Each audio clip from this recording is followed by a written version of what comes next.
Hello दोस्तों, कैसे हो आप सब लोग। UP assistant engineer 2024 official notification out हो चुका है। तो इसका जो सिलेबस है उसके अंदर काफ़ी मेजर चेंजेस हुए हैं। लेकिन मैं यूट्यूब के ऊपर बाकी जो मेजर कोचिंग इंस्टीट्यूट है उनकी वीडियो देख रहा था, उन्होंने इस चीज़ को अच्छे से डिस्क्राइब नहीं किया है और स्टूडेंट के अंदर एक कन्फ्यूजन बना हुआ है सिलेबस के ऊपर। तो इस वीडियो को बनाने का पर्पज़ यही है कि आपको सिलेबस में क्लैरिटी मिल जाए कि सिलेबस में क्या चेंज हुआ है और उसकी हम आगे तैयारी कैसे कर सकते हैं। तो दोस्तों, ये हमने अपना टेलीग्राम ग्रुप ओपन कर लिया है, आप भी इसको ज्वाइन कर सकते हो। इसका चैनल डिस्क्रिप्शन में लिंक दिया हुआ है। तो इसके अंदर हम सिलेबस के ऊपर आ जाते हैं। सिलेबस में जो मेजर चेंज हुआ है वो पेपर 1 के सिलेबस में चेंज हुआ है। तो अब सिलेबस क्या है, तो पहले तो पैटर्न बता देता हूँ। पेपर 1 होगा, फिर पेपर 2 यानी जिसको हम मेंस बोलते हैं, फिर इंटरव्यू होगा। ये तो पूरा इस एग्ज़ाम का पैटर्न है।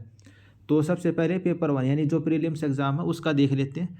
टोटल 150 क्वेश्चन होंगे और 300 मार्क्स। एक क्वेश्चन के 2 नंबर।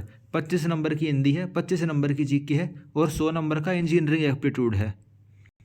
अब जो इसमें ये इंजीनियरिंग एप्टीट्यूड है ना, ये आपकी नॉर्मल इंजीनियरिंग नहीं है, या फिर इसको कई जगह उस चीज़ से कन्फ्यूजन किया जा रहा है कि भाई इसके अंदर तो जैसे मैथ हो गया, परसेंटेज हो गई, वर्क एंड टाइम हो गया, उस टाइप के क्वेश्चन नहीं आएंगे। इंजीनियरिंग एप्टीट्यूड का सिलेबस इन्होंने अपना दे रखा है, तो उसी हिसाब से क्वेश्चन आएंगे।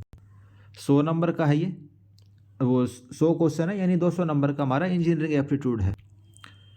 हिंदी और जीके इन्होंने क्या लिखी हुई है भाई, हिंदी लिखी हुई है 10th क्लास वाली आएगी, और जीके क्या कही है भाई, जो नॉर्मल इंसान को पता होनी चाहिए उस लेवल की जीके आएगी। तो नॉर्मल वाले इंसान को तो भाई हमें पता ही है भाई, अगर आप न्यूज़पेपर पढ़ते हो, न्यूज़ देखते हो तो आपको आती है। और हिंदी का आप भाई 10th क्लास लेवल की कहीं से भी हिंदी कर सकते हैं। अब आ जाते हैं इंजीनियरिंग एप्टीट्यूड।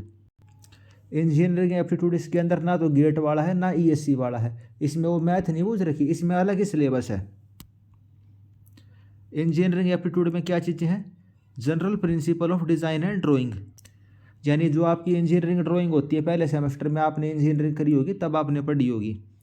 इंजीनियरिंग मटेरियल, तो ये तो सिंपल आपका बिल्डिंग मटेरियल कंस्ट्रक्शन जो हो गया, सिविल वाले पढ़ते हैं वो हो गया। लेकिन इसमें आपको इलेक्ट्रिकल मैकेनिकल की भी नॉलेज होनी चाहिए। बेसिक ऑफ थर्मोडायनेमिक्स, ये 11th-12th वाला चैप्टर है। जो थर्मोडायनेमिक्स के लॉ होते हैं वे आपको पता होने चाहिए भाई, थर्मोडायनेमिक्स का पहला लॉ, दूसरा, तीसरा, चौथा। फिर आते हैं water resource and conservation process, ये सिविल से रिलेटेड हो गया भाई। वाटर के हमारे रिसोर्स क्या हैं, वेल हो गया, रिवर्स हो गई, उनको हम कंजर्वेशन कैसे कर सकते हैं। फिर आ जाता है बेसिक ऑफ प्रोजेक्ट मैनेजमेंट, इसमें आपका सीपीएम पार्ट वाला पार्ट आ गया। फिर industrial safety and safety standards. फिर 7th इसमें चैप्टर है इंफॉर्मेशन एंड कम्युनिकेशन टेक्नोलॉजी। आजकल कौन कौन से टेक्नोलॉजी आ रखी है भाई, 4G 5G, आईटी टेक्नोलॉजी में क्या क्या चीज़ें चलने लग रही हैं। फिर basic of artificial intelligence and robotics.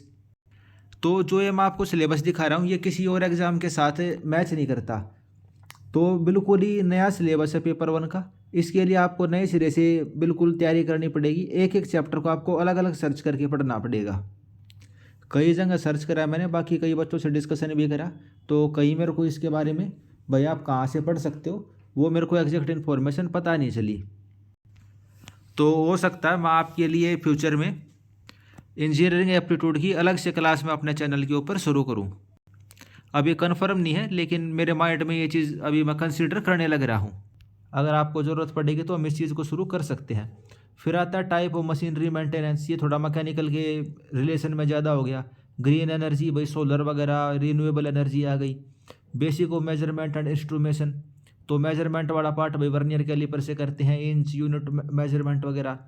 फिर एनर्जी कन्वर्जन प्रिंसिपल, ये थोड़ा मैकेनिकल के ज़्यादा करीब हो गया भाई। इलेक्ट्रिक एनर्जी को हम थर्मल में कन्वर्ट करते हैं, मैकेनिकल में कन्वर्ट करते हैं, मैकेनिकल एनर्जी को हम इलेक्ट्रिकल में कन्वर्ट करते हैं। डिजास्टर मैनेजमेंट, जैसे साइक्लोन हो गए, अर्थक्वेक हो गई। फिर ethics and value in engineering professional. Quality control, अब क्वालिटी कंट्रोल तो तीनों का ही हो गया, सिविल, इलेक्ट्रिकल, मैकेनिकल का। इंटेलेक्चुअल प्रॉपर्टी राइट्स, जो भाई आप जैसे कोई बुक पब्लिश करते हो तो उसके इंटेलेक्चुअल प्रॉपर्टी राइट्स हो जाते हैं, या आपने कोई चीज़ें का इन्वेंशन करा है। ह्यूमन हेल्थ एंड सैनिटेशन, तो ये सभी को इफेक्ट करता हुआ टॉपिक है। जैसे कोरोना वायरस के टाइम में ह्यूमन हेल्थ एंड सैनिटेशन काफ़ी इसका टॉपिक हमें देखने को मिला था। Handling and storage of product, किस तरीके से वेयर हाउस में या फिर हम मटेरियल को स्टोर करके रखेंगे। क्लाइमेट चेंज, जैसे आजकल ओशियन का टेम्परेचर इंक्रीज होता रहता है, पेरिस एग्रीमेंट हो गया, COCP की मीटिंग्स वगैरह चलती रहती हैं, तो उस टाइप के टॉपिक हो गए। प्रोडक्शन एंड कंस्ट्रक्शन, कौन कौन सी कंस्ट्रक्शन की टेक्नोलॉजी हैं। Recent development in the applied sciences, applied science में रिसेंट डेवलपमेंट क्या क्या आई हैं। अप्लाइड साइंस यानी कि ऐसी साइंस जो हम रियल लाइफ में अप्लाई कर सकते हैं, यानी एक टाइप से इंजीनियरिंग ही हो गई वो। Role of science and technology in the daily life. तो जो पेपर 1 है यानी प्रीलिम्स है, उसके सिलेबस में ये टोटल 22 चैप्टर हैं। ये बिल्कुल नया सिलेबस है, बाकी इसमें लगभग सेम है। फिर आ जाता है पेपर 2। पेपर 2 के यानी मेंस एग्जाम में 2 पेपर होंगे, पहला और दूसरा। इसमें कोई नई चीज़ नहीं है, जो आप SSC JEE की तैयारी करते थे सारा वही सिलेबस है। अगर उसी को पढ़ते रहोगे तो आपकी SSC JEE की भी तैयारी हो जाएगी, इसकी भी तैयारी हो जाएगी। ऑब्जेक्टिव पेपर है, खास बात यह ऑब्जेक्टिव है, तो हमें कोई लोड लेने की ज़रूरत है ही नहीं अलग से।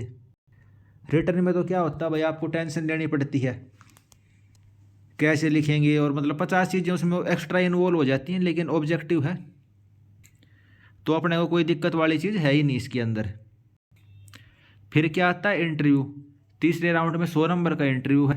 प्री वाला जो आपका क्वालिफाई नेचर का है, लेकिन 22 चैप्टर आपको अच्छे से करने पड़ेंगे। AE लेवल का एग्जाम है, कंपटीशन बढ़िया रहने वाला है, क्योंकि उत्तर प्रदेश का एग्जाम है, दूसरे स्टेट वाले आप जनरल में ही गणे जाओगे और मौका बढ़िया है ये। ठीक है, तो पेपर 1 पास कर लो, पेपर 2 में तो SSC JEE वाला ये सारी चीज़ें, उसमें आपको ज़्यादा दिक्कत नहीं आने वाली। पेपर 2 यानी मेंस का जो एग्ज़ाम है, उसमें हिंदी और जो GK है वो वहीं बता रखी है। हिंदी भाई 10th लेवल की आएगी, और GK रहेगी जो नॉर्मल बंदे को पता रहती है, प्रतिदिन के अनुभव में आती है, जिसकी किसी शिक्षित व्यक्ति से अपेक्षा की जाती है। मतलब वैसी नॉलेज, बिल्कुल सतही नॉलेज, ज़्यादा अपने को डीप में जाने की ज़रूरत नहीं है। तो काफ़ी सिलेबस इसका चेंज हो गया। पेपर यानी मेंस का मैंने सिलेबस बताया नहीं है आपको, क्योंकि जो SSC JEE का वही सिलेबस है। लेकिन जो पेपर 1 का सिलेबस उसमें मेजर चेंज हुआ था, इसलिए मैंने आपको अलग से बता दिया। तैयारी कैसे करें, वैसे तो अभी मैं सर्च करने लग रहा हूँ। कोई अगर मेरे को टीचर यूट्यूब चैनल या कोई बुक वगैरह इसकी मिलती है अलग से, तो मैं आपको बता दूंगा। नहीं तो हो सकता है मैं अपने चैनल के ऊपर खुद आपको इस चीज़ को करवा दूँ। चैप्टर वाइज हम इसका पूरा सिलेबस कर लेंगे। तो मेजर चेंज हुआ था ये आपको बताना था, तो उस चीज़ के लिए मैंने ये वीडियो बना दी, क्योंकि इस चीज़ के ऊपर काफ़ी कन्फ्यूजन चल रहा था और सही नॉलेज ज़्यादातर चैनल के ऊपर शेयर नहीं करी हुई थी, तो इस वजह से इसको मेरे को बनाना पड़ा। तो ठीक है दोस्तों, इस वीडियो में इतना ही रखते हैं। अगर आपने चैनल को सब्सक्राइब नहीं कर रखा है तो चैनल को सब्सक्राइब कर लेना, और अपने दोस्तों के साथ शेयर भी कर देना, और टेलीग्राम भी ज्वाइन कर लेना, क्योंकि यूट्यूब के ऊपर डायरेक्ट कम्युनिकेशन नहीं हो सकता, लेकिन टेलीग्राम के ऊपर हम डायरेक्ट एक दूसरे से बात कर सकते हैं, और भी बहुत सारी चीज़ें वही टेलीग्राम के ऊपर अवेलेबल रहती हैं, तो आप टेलीग्राम भी ज्वाइन कर लेना। तो इस वीडियो में इतना ही, धन्यवाद।